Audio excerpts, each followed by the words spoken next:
player who gets a whole bunch of farm. He, I think, builds more intelligently than most other AD carries out there. There are a lot of people, I think, who build a bit incorrectly, and I think he optimizes his damage well. Zephyr. Yeah, okay, I mean, aside from that, but that's just, it's fine. You don't get in those situations often. But no, I mean, you're right. And now I think it's a good lineup built up. Fusion have been the favorite this entire time for the expansion tournament, and people would be very surprised if they didn't make the LCS. Well, I think it's going to be either way, because people are like, Fusion has a lot of hype. Coast has been a great team for a long time. Like, which one is going to make it in? And it can only be one. Yeah. And, of course, we'll see throughout Challenger in spring 2014 if both these guys can make it through, if one of them can do well in Challenge. But we're going to have to see. Zed's still away from Huhi. The cast now also dropped out. I think that's a great choice, and Tendude will lose his Jarvan. This leads me to believe Impaler's going to first pick a Lee Sin. Fusion's going to probably see this and say, well, then we're going to trade you Corki for it. Well, Lissandra is still up too. If they respect it. Lissandra, Corki. I think you Lee definitely Sin. leave Corki up. Yeah. The Lissandra ban. You make is a them choose good one. idea. Now you take either the Corki. Well, here's the thing. Corki is for that Lee Sin, 100%. Niantatsu's just going to play Lucian. Yeah, I think Nian's okay with that. I'm looking down at his match history. Lucian, Corki, Corki, Lucian, Lucian, Lucian, Corki, Lucian, Lucian, Lucian, Corki, Corki. Yeah, and he's not getting targeted out. That's it. Yeah, he's not getting targeted out for it, and that's interesting that no one, like they basically, they either don't respect Nian's top tier or they think his champion pool is too deep. It can go either way. I'm actually really surprised to see this. This to me is very awkward that they're actually going for the Rumble Thresh. I didn't think Rumble was. So Rumble is contested here by Chris. Chris will play it definitely, for sure, and they really want to keep that Thresh off of Sheep. But the fact they managed to give away Lee Sin and Corki to Coast is surprising to me. Yeah, you're looking at these contested picks here, and Gloob he ends up picking up the Thresh to keep it away from Sheep, but at the same time, like you said, the Rumble. Contested, but don't know if it's prioritized. Well, I mean, it is in this case, and to be fair, MacNoon, despite his lots of deaths, was the highest damage to champions player in the last game. He outdamaged everyone else. So. I don't know if it's prioritized by Coast. Oh, by Coast. Yeah, sorry. It's more like, I don't know if it's so to me, basically what I think it comes down to is contested picks are automatically prioritized. Yeah. Corki is not like, Corki and Lucian are both like, you're fine to trade them back and forth, generally speaking, unless you really, really don't want to give someone Corki. Yeah. And then suddenly it's prioritized because it's contested and important. I think the same is true for Rumble, where both would like to play Rumble. And because that's true, you have to pick it first or second round. Here's the thing, though, is that Chris, he keeps going for things like Maokai. He's okay with playing like a Malphite, Lissandra being banned away. So they are paying some credence to his champion pool. But he's just going to fall back on the Maokai again. Yeah. And Rumble does well against Maokai in the laning phase, but it keeps getting lane swapped on. When Fusion wins a game, it's usually a lane swapped game. That's true. And I think it does play into their strengths pretty well, though. Honestly, even though you would want to give someone like MacNoon a whole bunch of time to farm up, his mid-game transitions are incredibly strong. He's used to playing without much farm, and you dodge this really strong Coast duo lane that's, admittedly, I think the strongest point of Coast. I bet if we asked MacNoon if he liked lane swaps, he'd say he hated them. He hates them. Because as a top laner, you want an aggressive top laner at that, a carry top laner, you want to have farm. You want to be able to 1v1 somebody and show off your skills, but now you're basically playing against an AD carry and a support, and you sit around and try not to die. Yeah. And it's true, it is in some ways a waste of MacNoon's talents, but at the same time, he's still making it work despite that. I mean, you could also say, look, if you can get a really good top lane and get him to thrive and survive in a duo lane and still come out ahead of the enemy, ahead of the enemy top laner, then hey, your talents are doing something really good for you. You're getting this indirect gold lead here. The rest of the champions do get locked in a very, very similar team composition for Team Coast. In fact, all they really did was steal away the Lee Sin and the Corki, and Fusion are going to grab now a LeBlanc for themselves. The Lee Sin, Corki, and Morg were all taken away from Fusion and added onto Coast, and their solo lanes. Oh yeah, you're right. Those were all. But yeah, no, their solo lanes are the same, but then they just stole away some of Fusion stuff to make them change their strategy. And Fusion plays something a little bit different. It's still, honestly, though, at the same time, a very similar situation, right? You've got the same Rumble, the same assassin mid laner. He's going to run around and make these individual plays. It actually does unlock some of their sieging potential because LeBlanc has this sort of unanswerable poke where unless she rocks into a dark binding, she can get some damage down and back out pretty safely. So that is a chance that, the siege can get a little bit better. Of course, going to remake champ select real quick. Looks like we are missing the Fusion support player, but should be back in a second. We're being told that there is a tech problem, so we're actually going to throw to a quick commercial, and we'll be back very soon with the start of Game 2 here between Fusion and Team Coast.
Hey everyone, welcome back to the show here. Freak and Zyrene bringing you the start of Game 2. If you guys were here about 4 minutes ago, we had to quickly remake the game. Champ select was already repeated. Same picks and bans. We're getting ourselves into Game 2 directly in about a minute. We got 30 seconds left in the champ select that's being done off camera. Again, same picks and bans. For the blue side for Team Coast, Maokai, Lee Sin, Orianna, Corki, and Morgana. For the red side of Team Fusion, Rumble, Elise, LeBlanc, Lucian, and Thresh. So got a couple of switch champions, a couple of counter picks, a couple of stolen champions, and otherwise just kind of running similar compositions. Yeah, and MacNoon, he's had actually mixed performances now on the Rumble because he didn't have great performances previously.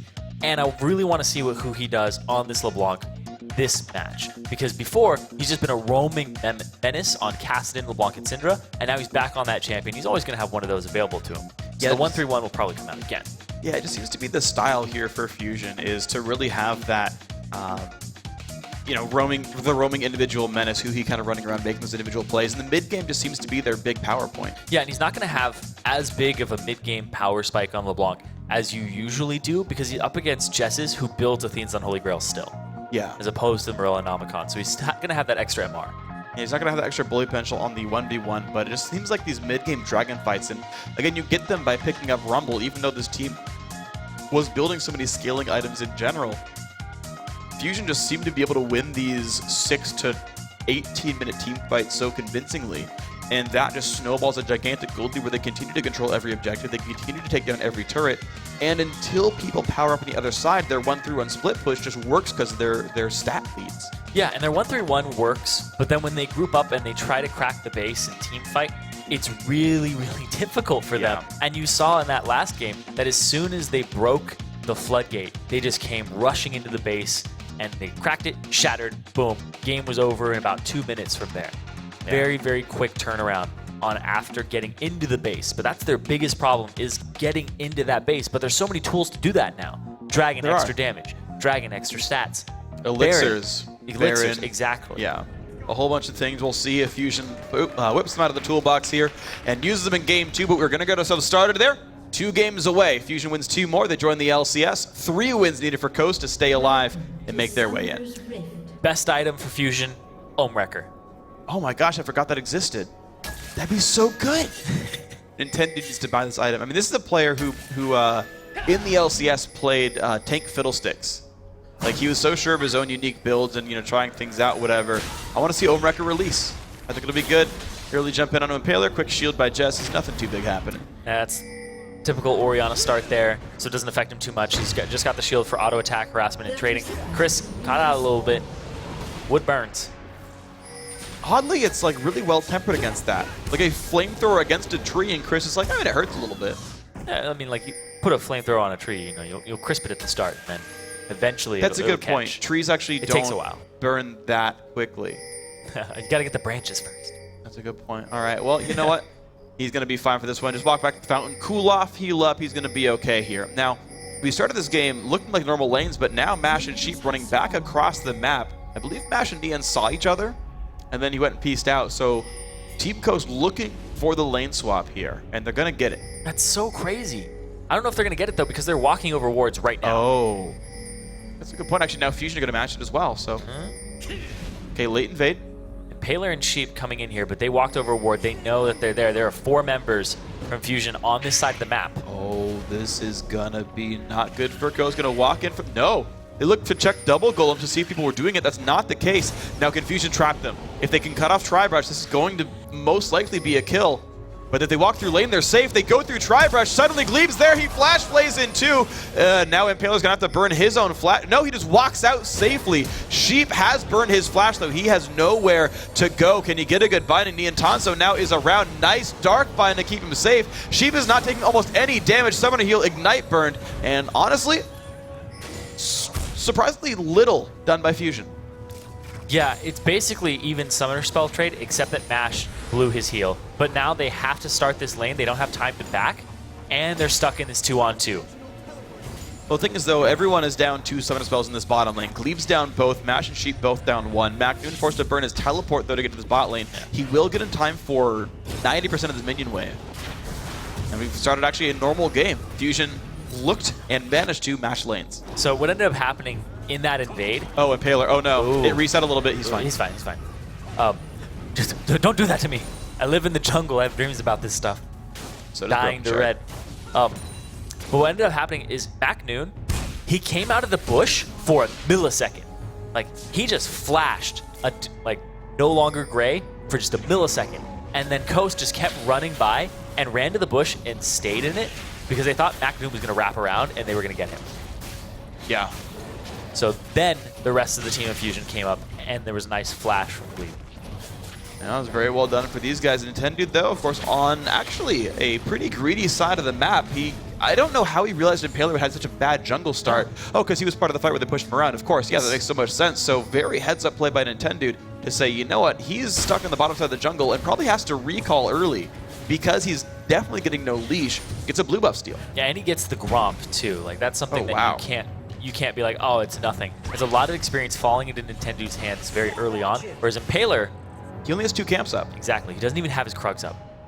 And you can, like, let's watch the minimap in the bottom corner. Like, look where Lee Sin's trying to go. He's like, wait a second, I've got to go towards Wraiths. Okay, those will be up. Then he can do Wolves, and there's, like, nothing in front of him, and he has to go, like, back down to Krugs. He's not level 3, and he doesn't have his Tempest Cripple. He's going to have to use his Trailblazer Smite on that to At least that's, like, fairly chill. Like, it's really easy to kill those things off. Yeah, they're all one hit from dead. But look at this bottom lane. Honestly, looking fairly decent for Fusion. It's a 7 CS lead here for Niantonso. I'm really surprised they didn't want the matchup there on Coast's side, and they were avoiding it because they had the Morgana counterpick. But here it is. Taylor goes down. That Trinket Ward's going to see that Blue's been aggroed, but there's no smite. He used it on Raptors. Now, Nintendo's comes up in about 8 seconds. It will be up first as long as he realizes it in time. Impaler's going to try to posture. Nintendo has to wait for smite to come up, but now he doesn't know he has the window, but it's so short. Chris it's almost has up. The inside about track. 5 seconds who away. He's coming, though. Oh, it reset. There's enough time for smite to come back up, though, for Impaler. But who he's here? Uh-oh, this is a bit risky. Yeah, Impaler, Chris both backed out. 3v2 looks like it's going to be fairly safe, but he can still walk in for the smite. He's going to try. Impaler lands the Q. 700 health, gets it. Nicely done, Impaler. Big part of that is just the pressure from the other lanes that was being applied. You saw Jess's push the mid lane so hard. He was pushed off to the side, trying to get to the fight. They disengaged it, and then he had to run back middle to clear the wave, so he actually couldn't apply pressure as LeBlanc and go with the strategy that he had in mind when he started going towards the blue. And it just all planned out. The weird thing is, if you were like super into the game, Nintendo could have clicked on Impaler, seen how long his his Raptors buff was on, and known the smite timer from that.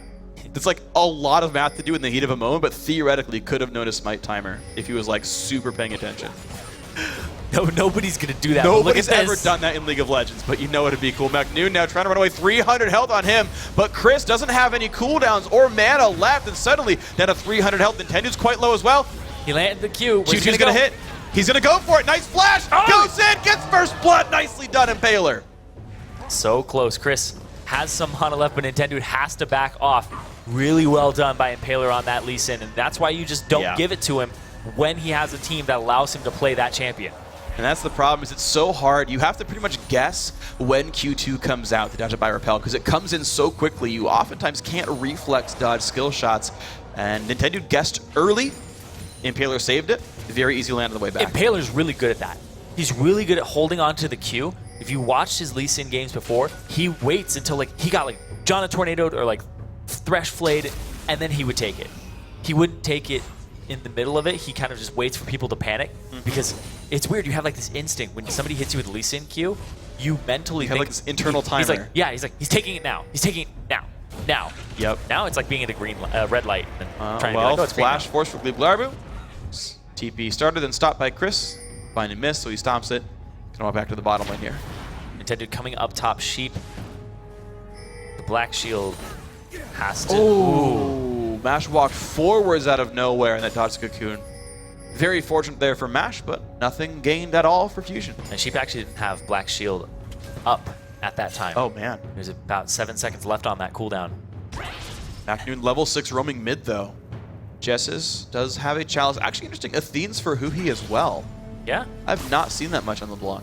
Yeah, usually you want to just get the Morellonomicon for the power spike. Yeah. And it's also cheaper, because basically for the price of an Athene's, you can get a Morello plus a tier? Doran's. Yeah, or Adorans, yeah, and you have just pretty much as much mana regen in 4.20. If not more. Yeah, potentially. You I have to actually use don't more know the mana math on it at all. You have to use mana to get mana back, because it's a 50% versus 100%, and then it's missing. It's 1.5 if you're missing every 1 second. So it's like. Well, it's a weird thing because it actually made Athene's work alongside Rod of Ages as like, oh, he's going to stop both recalls. Nicely done. Niantanso going to give his opponent an awkward recall. That's actually pretty good timing then. Glebe going to go back to lane pretty safely. Early Moby boots for the Thrash. Will it be the same for Morgana from Sheep? You would think so, because he likes to roam around the map, likes to match, but no, it is the Sightstone. Yeah, I think it's actually the right choice, though, just because, again, Thresh is the more roaming of the supports, and so you would kind of expect that to be the champion that makes more plays. But also, though, is Glebe's playstyle. He was the one going Moby Alacrity on Morgana last game, so it's just his style, basically. Trying to affect the game in the lanes, and look at this, the dragon is actually being juggled back and forth already. From the recall of Glebe, Sheep spots this one out, though. He also roamed to the bottom lane. Very smart play by these supports to recall and go bot lane for Dragon at 9 minutes. As you can see, though, it's still Fusion going for the attempt there. Should be very low chance of stealing, and it is picked up there by the red team. Another good might bet intend to. Dragon number 1 goes to Fusion. Yeah, at the same time, Niantanso just went up top, no problem at all. And the fact that Impaler was on the left side of the map, and so was Jessis, made it a very simple dragon for them to pick up with the vision control. This is interesting. There's actually a choice to be made here by Fusion's bottom lane, or their duo lane here, and it's do you keep giving farm to top, you keep giving farm to the bottom lane. Now, both those AD carries were top side before Dragon started, and Mash made the choice to go bot lane, now that he has Sheen, but there's no Dragon. Now, there's actually a freeze available, which means Fusion could have the time to send anyone to that lane. Oh, hold on, this is going to be a lot of damage. MacNoon down to half health already. Nice flash followed by Sheep. That is a great stun, a great puddle as well. And that will be the kill. The flash is going to do enough damage. Ignite secures it. 2 kills Coast. And Coast got a lot of the first couple of kills in the first game, too. And the game just kind of got snowballed out of their control during the mid-game. I don't know if it's going to be more of the same here, because they have to hold on to this. And like you said, they have options available to them now. Niantanso with the BF sword and just an immense amount of CS early on in the game on this Lucian. But his duel back and forth with Chris, not turning out too well for him. Chris seems to keep fighting the end and then realize that auto attack hurt a whole bunch. Nice blue buff steal. Impaler gets that, noting that Nintendo just was not around for this one. So maybe start of the good set of comebacks here for Team Coast. They lose Dragon, but they're getting a lot of other things. They call out that Jessis is over at the blue, so he roams top, but he doesn't have a lot of mana. Very good plays here, but Glebe is there. It's a 3-man dive. Chris pops ulti early, tries to kill off the minion wave. Very good damage here. Glebe pulling aggro very nicely. No mana on Huhi, but that is the kill picked up by Niantanso. Perfect dive there by Fusion. Yep, Glebe just standing there with the turret aggro is what allowed them to pick that up, and also they made them pay for that blue buff steal by calling out who was there, and Huhi roamed. Mid-game has always been the strength here of Fusion. They're doing such a good job of this one. No hesitation at all. He loses the minion wave mid, but that's so worth it there. Big damage onto Impaler. They go back into MacNoon, though. Oh, the kick and shockwave do not synergize. Out goes Impaler. TP from Chris. He's going to have to probably cancel that one as well. I don't know if he's going to get anything. Flash is down. Binding. Nope, not going to happen there for Sheep. Good cocoon. And wasted teleport. Yeah, that was a 4-man, but the 4 men that got sucked into it were just spiders. So, very poor shockwave, but also Impaler had kicked back at the same time.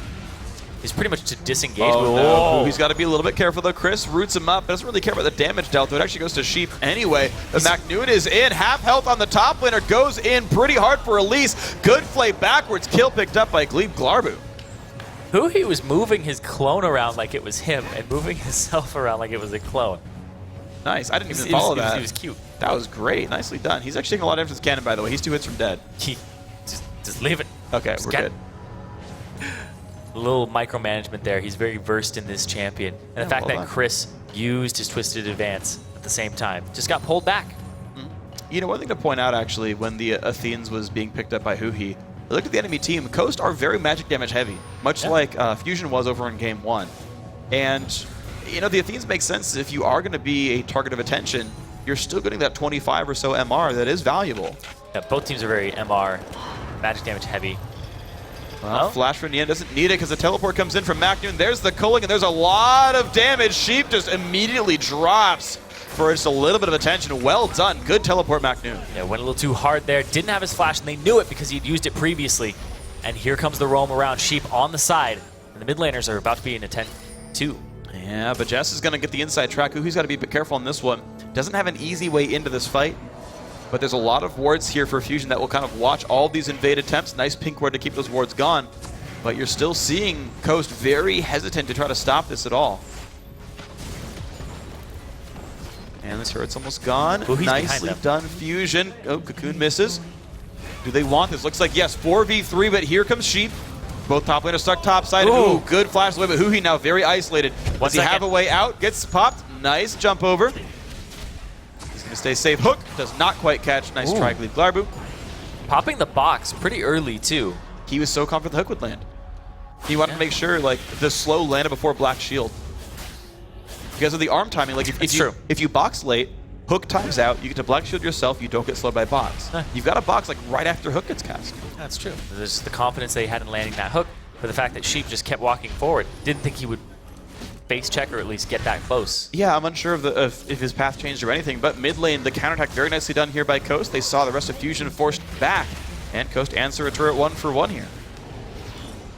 At the same time, they're just continuing to farm up in all of these lanes.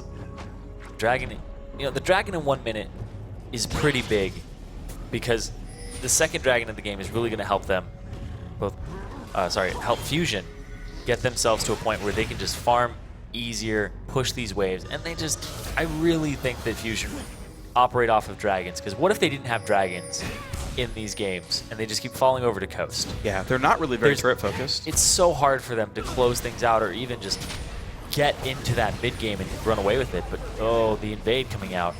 Taylor's going to get away pretty safely. Pops a ward to do so. Now Nintendo in on Jess is a nice equalizer. Finally pops the shield, slowing him down. Macum down to half health, though, is not going to do too much in this one anymore. However, control is still there over blue buff. He gets it. Nicely done by Fusion.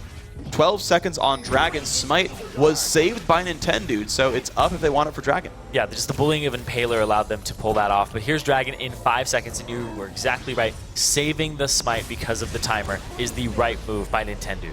Difficulty is that he is out of mana, so he is forced to recall before this fight even happens. Huhi has a blue, so that low mana bar is a bit deceptive. He'll get plenty of it back. Yeah. Coast, though, inside track. Good choice. Oh, no, that's a good shockwave. Oh, the binding, the flash over the wall. Is it enough? Yes, it is. Beautiful play by Coast. And that's going to be the blue, also transferring over to Chris, so he's going to have tons of mana for this, no problem. But at the same time, you saw Nintendo back, not Nintendo's for this fight. Uh-oh. Yeah, I know. Close. It was close. That was my turn about like too. That's your excited noise apparently. No, that's my like what's happening and interesting. Trying to process everything but talk at the same time and think. But it's really hard to do. I know it is really hard. Like walking and chewing gum. Is that hard? Thinking and talking. Is that Can't hard do to both. Walking and chewing? No. It's like the age-old multitasking thing, right? It's not hard, but like it's always what I'd heard, like, oh, I can walk and chew gum at the same time. It's like, wow, you're cool. Good for you. Anyway, they end up getting that dragon for themselves, so it's 1-1 here in dragons, which is what Coast needed. That pick was essential, and the fact that they were able to get the shockwave, even though last time he had enough reaction time to use the distortion to get out of it, was not as quick this time, and it cost them a dragon and a kill. And the blue that they invaded for. Yeah, it did. They lost it right away. Now, of course, it did force blue to go over to Ni and Tanso, so kind of suboptimal blue location. Huhi no longer has that at all, just Doran's Ring plus the Athenes. Nintendo going to help with his top lane. They're going to kind of slink on in. Now, does he predict a counter gank, or is he actually trying to dive Chris here? No, but nothing really happening. He's kind of walking around in a very heavily warded area of the jungle, though, so he gets pinged out. He's going to back away. Leave Glarby, though, on roam duty. This is a bit dangerous. He predicts that no one's around, so he's actually safe putting these wards down. Just gets one on the Razor Beaks. Raptors get it eventually, and out he goes. You just call them something completely random. They're the owls. See, the way I remember it is because when I kill the Raptors with a smite, I get the vision thing, and I get to sneak up on people as a jungler, and I think of Jurassic Park. Clever girl. That's I haven't watched that movie in too long. Really? I forget all the scenes. The part where the raptor comes up behind him and it's like, clever girl. I honestly forget that. So I come out of the jungle, and I gank people like that. You just say, because I had girl. the Raptors. I just remember the T-Rex eating the guy in the toilet. That's like the iconic scene for me. You gotta go, you gotta go. Poor guy. What a bad way to go down, too. Caught with your pants down, literally. Oh. I don't know why I thought that was a Pantheon ultimate for a second. I thought too. At least Ian, I'm like, oh god, here comes Justice. Nope, not at all. Nintendo from above. Well, kind of. I was like, why is he using it over there? Impaler. Spider drop. Oh, in comes onto Impaler. A lot of damage, but good black shield keeps anything from really happening to him. Good Q as well. And that ward in the brush, actually, Nintendo's like, wait a second, there was a ward here. Goes over to it, it's going to clear that out pretty safely. A lot of culling, nice equalizer. Forces the flash from Jess's. Jess is like a magnet for these equalizers. And it just lays a path down for him. So Macnoon kind of routing him with those, but he has to walk on them because he takes the best route possible when he throws it down in these last couple of equalizers. Well, looks like they're going to be okay. I mean, I guess Jess as a champion is made of metal, so it's pretty obvious that he would be a magnet. Yeah, and if he gets heated up, he just melts. Yep. And then he just changes shape forever and he's useless. She turns into Zac. After you equalize Orianna, she turns into Zac. It's like a lore thing there. It says Zac skin. Silver Zac. Melted down Orianna. Or that just she becomes one with the ball. And they can be together forever. Oh, wow. Companion sphere. I'm like a worse version of Doa. My terrible worse skin version ideas. of Doa. Alright, Impaler gonna grab the Krugs for himself though. Let's see, he does not have smite. What's up? I loved that solo cast of Doa. I have to bring that up. His solo cast was amazing. His solo cast was like the old way to do it, like way back when. Huge shout outs to Doa, that was great. He's a cool guy, I like him quite a bit. But we are here in the expansion tournament here. Game 2, very close to be honest, Fusion. They hold the first dragon, but turrets and kills are equal otherwise. Nice shot with that cocoon. Scuttler goes to the red team. I really like that Chris picked up, at least in this game, the Righteous Glory, whereas last game he went for the Rod of Ages, because the Rod of Ages he needed to be an AP threat and magic damage threat. Now they don't need that so much because they have Corki on the team too. And so at this point, he needs the movement speed. He needs to get to that backline. He needs to be able to lock down the Lucian, the Morgana, or sorry, the Lucian and the LeBlanc. It's interesting, yeah. So I'm going to continue the point I started about Hanser with Curse Academy back in the day. I'm trying to remember what he said properly. So he said basically he switched items from Roa to Righteous Glory because that way he'd be like more unkillable. Like it was back then it was to kill a Ziggs, but now it's a LeBlanc, kind of similar situation. He just wants to be unkiteable against like a squishy mid laner that he can actually pick apart. Unlike a Cassim, which is actually pretty kitey. He's like really good at dealing with this. LeBlanc less so. And he said, yeah, I don't really need the damage in this case. He just really wants to be more disruptive. So I think that logic does follow, where there's actually some more targets for Chris that cannot be evaded if he has this item. Well, it's extremely potent too. It's a 60% movement speed to you and your allies. And if people like moving towards enemies or towards turrets for 3 seconds, and then after 3 seconds, it makes an explosion, and it's an 80% movement slow for 1 second. It's only a 60-second cooldown. Yeah. So you get a lot of chances to jump in on somebody. And you can also reactivate it early just to pop it. Right. So you can just use it as like a Randuin slow very quickly. Yep. And so Chris's job is definitely providing the extra engage and crowd control here. And there's a lot of follow-up available from Justice and Mash. Oh, what a great bind. He's in a bad spot. Shockwave claims the kill, but the nice flash engage. They catch Niantanso as well. Actually knocked him towards the team, though I believe he dashed away from that properly. Macnoon shows up, and Impaler goes down 1-for-1 in this fight. Niantanso still getting high damage output, and Chris will also fall. The re-engage by Fusion makes it a 2-for-1. So, talked so much about Righteous Glory. Didn't use it. Didn't use it. Oh my god, that hook, though. Mash is... Oh, he's gonna die. Don't stop, run away. Yeah, he just like chilled. He was like, well, I'm gone. Get out of there. Just kidding. That's miscalculated. Well, he was actually staying near Jess's so that he could potentially get command protect sooner. Yeah. I think you actually, like, you want to run near your teammates if you can. Sheep, oh no! What a bind, though. Keeps him alive. Nia just burned heal. He's got a flash. I think he underestimated the timing on the bind, though, because he healed for the movement speed, but wasn't able to move for the entire duration of it. Yeah. Man, that Righteous Glory pickup, though, was something we just spent a lot of time talking about. And then Chris, he ran into that fight. He actually flashed towards Niantanso, and then he never used Righteous Glory. And we're going to see it again right here. Watch Chris and his positioning here, because they blow up Huhi, and then Impaler's like, all right, Niantanso, we got this. Instead of he kicks him towards the team. Chris flashes here, and then doesn't use his Righteous Glory to catch up. Catch him. Yeah, exactly. And Impaler ended up eating the cocoon too. So he could have popped it and then gotten to Nian Tanso. Yeah. And it would have sped everybody up. Very different fight if that had happened. Well, unfortunate misplay. You can see some of the players still not quite fully acclimated to the new patch. The note about the items, just everyone's had this situation, right? You buy the Zonias, you're like, oh my god, man. I didn't Zonias. I'm so bad at this game. Shout outs to Riv last night. Oh dear. Oh, Chris just had that moment himself. yeah. Where somebody else on your team has to remind you you bought the item. Yep. I had that with Yomu's yesterday. I bought it and was like, oh, I lost a duel with Jax with like 50 health left. And I was like, I should have popped that item. Yep. It would have been the win. I would have killed the top laner solo. That's why you can't play support, because everything's activated. At least those are like easier. Like I'm actually really good at support actives for some reason. Well, because you're constantly hitting Sightstone, so you're constantly looking at your inventory to count things anyway. I think it definitely helps. So it's kind of like once you take stock of it and kind of turn that part of your brain on, it stays on for the rest of the game. I feel like also like being less of a target threat like gives you more time to kind of look at the action. Like you're not trying to like kite with auto attacks all the time. You have like a little bit more time to like look at the battle. It's a huge part of your usefulness too. When you have a Mikhails, you're kind of like, okay, Mikhails is here. I better hit this button. Yeah, or else it's like, why am I even in this game? Yeah. What did I do in that Why fight? did I just stop at Chalice? Why spend the 2K to upgrade it? Yeah, that's fair. And he did take Leandri's this time on Mac Noon. I think that's the right choice. So, on Mac Noon. Hearing you. Yep.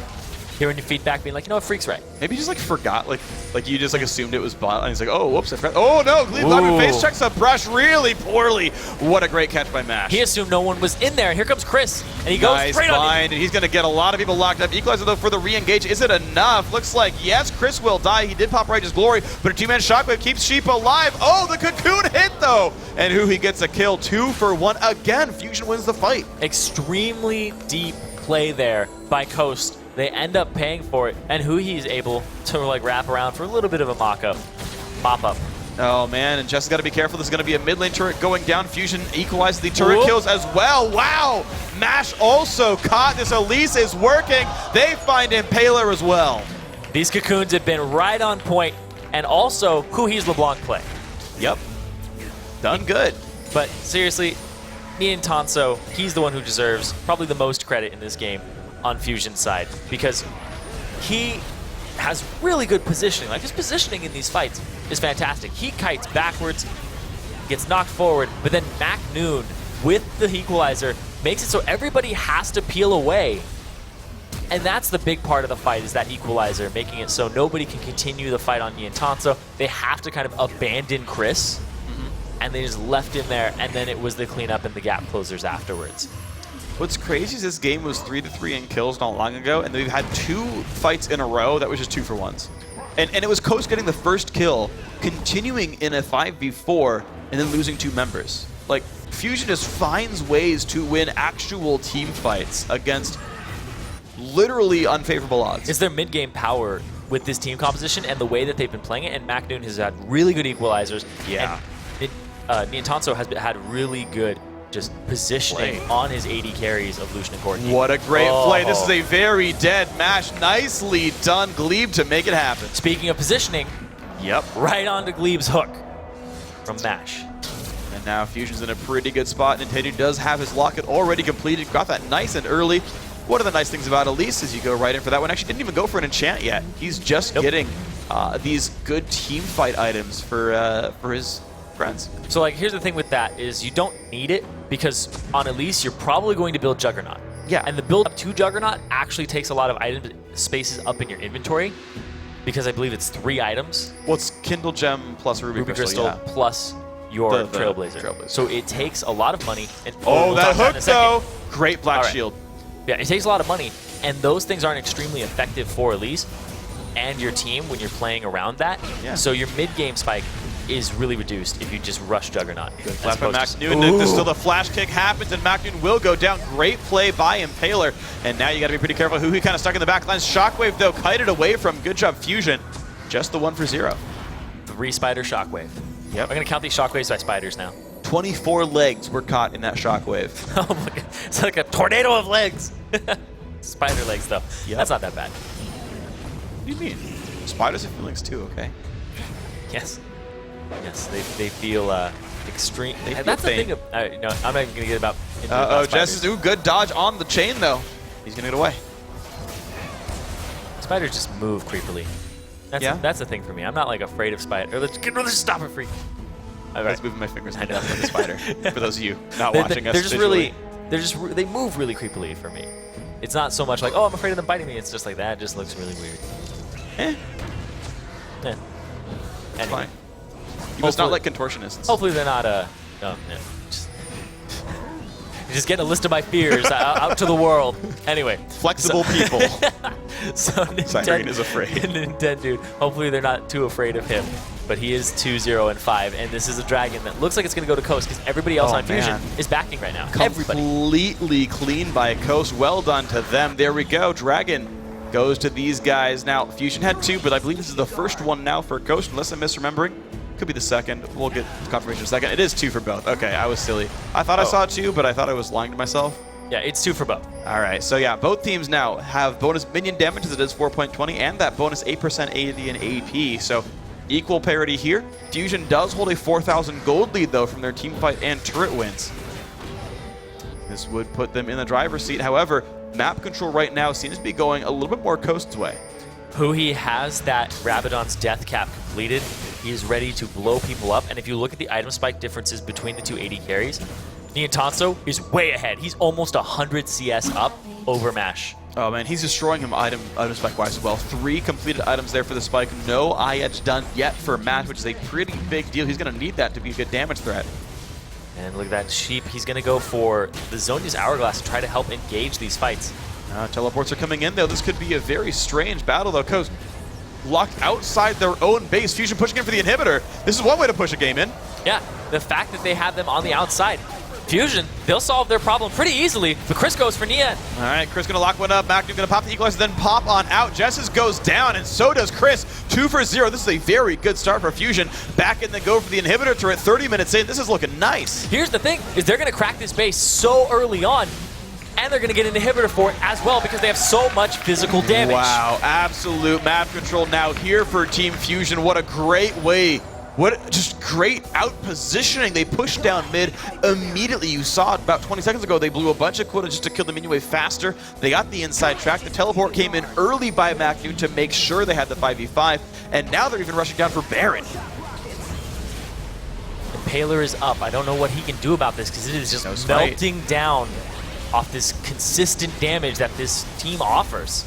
Teleport's coming in though. There's 2k HP. Chris is cheap, won it. Nicely done though. Baron is picked up. No smite used. Chris comes in. He will find himself Nintendude, but it is still a Baroned up Team Fusion. 1 for 1 so far. Make it a 2 for 1. Coast are getting some kills here, but they're trading back and forth constantly.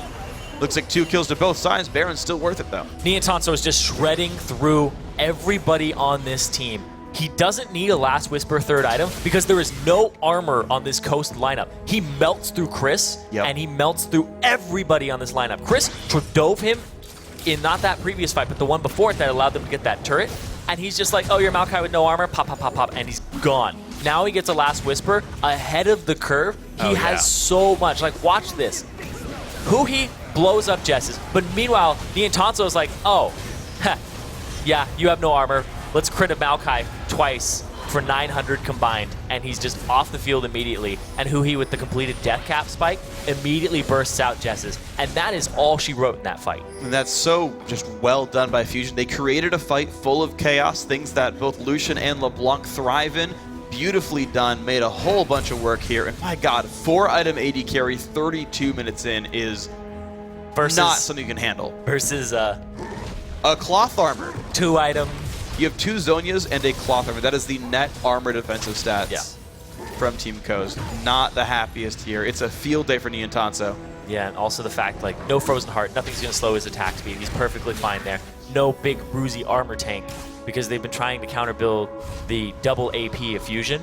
And in the double AP composition, and you get a Fed 80 carry, that's actually almost ideal. It is. It really is. It's very well done. And I can't fault Chris for trying to not die to the AP champions, but you're right. It's giving Nian so much room to work with. 6 kill lead, 2 turret lead, dead inhibitor, bottom lane now the focus. And Fusion, I think rightly so, grouping as 5 just to make sure this is a very clean push because mid lane is going to pull attention on its own. Exactly. They crack the base. They have the Baron buff up. They have the dragons to start just pushing these minions so quickly. And when they get to these turrets, Nian just shreds them. Down goes the turret. 9,000 gold lead. Now, how well can these guys hold on to this? Because I don't feel like there's as much threat that... It's going to go down so quickly when they actually get to it. Chris finally had to back. Home guarding in, but he still has no armor. That is the big part of this team, is they have no armor to deal with the 7-0-1-5 hundreds. Oh my god. Yeah, Zhonya's pop, Jess's.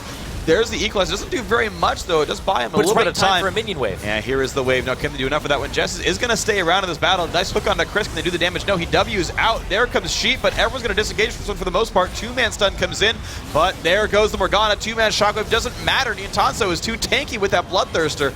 First minion wave comes in. MacNoon is going to get away just barely with a couple of shields. 1-for-0, and next wave. Oh, man! Down goes Impaler. Immediately burst out there by Huhi, and now the minion wave is back, and they're going to continue this push. Much more successful game, and also their super minions already on the base. Oh, this is going to be inhibitor number 2 and likely the game as well. 12 seconds on the Morgana respawn. They could go for the next turrets right now. They secure the inhib instead, though. Now, do they feel safe? 2 members are very injured. This is, remember, the new Baron buff. There's no extra regen here, so those health bars will stay low. And Fusion, as a result, are going to play a little bit more safe.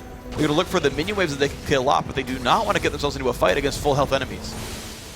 They're going to go for this turret. They have a lot of damage, a lot of consistent damage. Whoa! There's the flash, who he can't quite catch it, but you know what? It's going to buy enough time for another turret to go down. Inhibitor number 3 likely to fall as well. Now, will they stay for more minions? No, they're first going to have to disengage. Nintendo gets exploded. There's the damage we were talking about. He is an injured man, but Inhib 3 goes down. In comes Impaler, can't find a kick. They just want to disengage this and get out of there. 3 inhibs down is just a death sentence this early on. Chris wants it, though. They find a couple more kills, and actually buying some time is one of the best things that Coast can do for themselves. Remove the champions, have time to yourself and your minion waves to clear the stuff out of your base. Coast can't really do anything either. They're just reserved to clearing these minions out that just took out a turret by themselves, even though Dragon is up. Oh, man, nothing to be done. Yeah, Fusion lost 2 members. MacNoon is at 1/3 health, and they're like, we get 3 minutes objective. No big deal. They're stuck in the base. It's true. So Fusion, with their support staff, just cracking the base so early. Not like it's the same thing too. They actually took the base faster once they got in than they did last game with just an immense lead. And once again, at that 10K gold lead, they just seem to have problems closing the game. But this game seems to be a different story.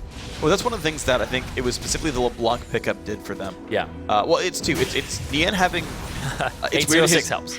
Yeah, so his ulti does so much damage because he's so fed. He can basically poke to kill an entire champion by just landing a full killing on someone like Jess's. Also, because Huhi has ways of dealing massive damage from over a wall, they're actually able to remove people from the defense. This is the tower dives they were trying to do last game that wasn't working with Rumble and Kassadin, does work with LeBlanc. And so the same moves work with these champions. And just rushing up the mid lane. They don't have Baron anymore. Inhibitor respawn in mid. They have their eyes set on this. They also have their eyes set on just one more tower in the game standing for Coast. And Huhi, he wants kills. Well, he's going to get at least the inhibitor kill for himself and the rest of the team there. I believe Elixir of Ruin is there, or the Elise. That's what that glow, I'm pretty sure, is. Red Elixir over there on Niantanso, and this team is pretty happy. Look at that. The culling popped, and the tank is down to 1/3 health. From no risk at all. Sheep nearly 1 hit from dead as well. That was a full combo coming out there. Equalizer comes out, zones the team away. Jess is very screwed. Shotgun doesn't come out in time. There's a hit number 3 one more time. Minions will be flooding into the base soon from that bot lane, and they're already there from the mid, though. This will be GG. Game 2. Fusion need 1 more to join the LCS. Huge part of this. Huhi on LeBlanc. Assassin roaming. Niantanso with that great scoreline and positioning. And MacNoon showing up in those